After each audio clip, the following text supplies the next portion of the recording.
Welcome to this explainer. Today, we're basically taking the Clear Thinking 101 class you never actually got in school. If you've ever felt like you make decisions on autopilot, or you find yourself wondering how highly successful people consistently make the right calls under pressure, well, you're in the right place.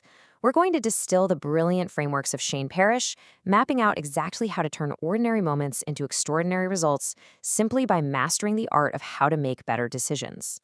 Okay, let's dive into this amazing story about former U.S. Secretary of State Henry Kissinger. A staffer had drafted a memo and left it on his desk. Later, Kissinger calls him in and asks if it was his best work. The staffer hesitates, says no, and takes it back to rewrite it. The very next day, same thing happens.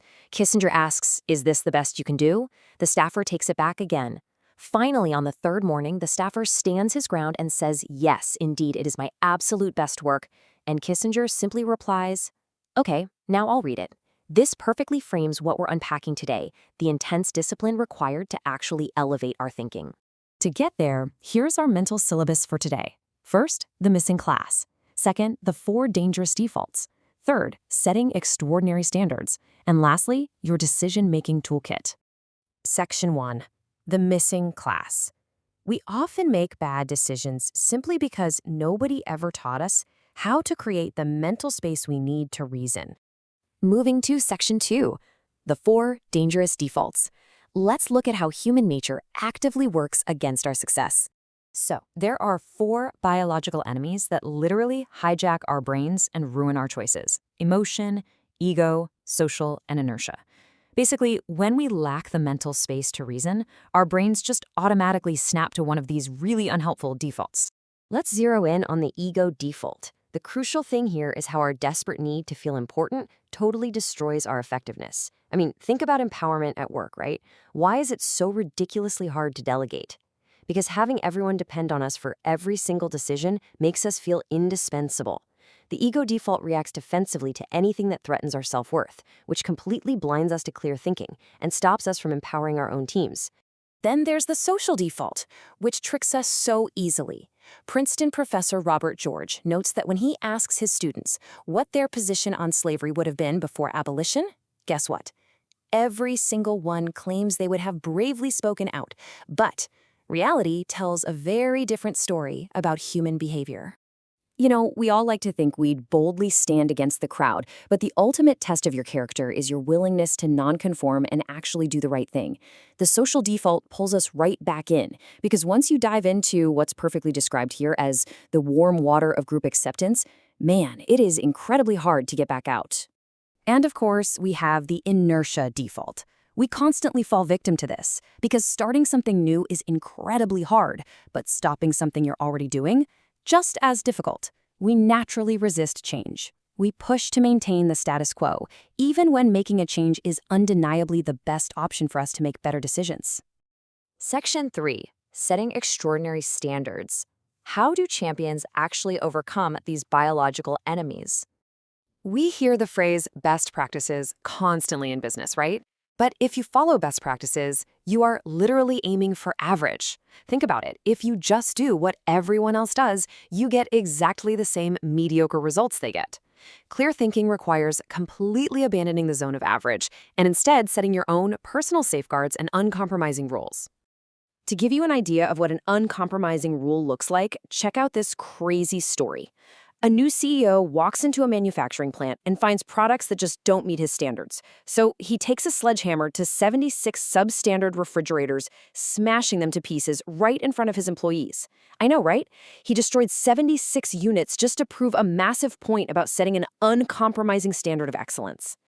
That CEO understood what legendary NFL coaches, guys like Bill Walsh and Pete Carroll, know to be true. Your daily standards are what actually dictate your final results.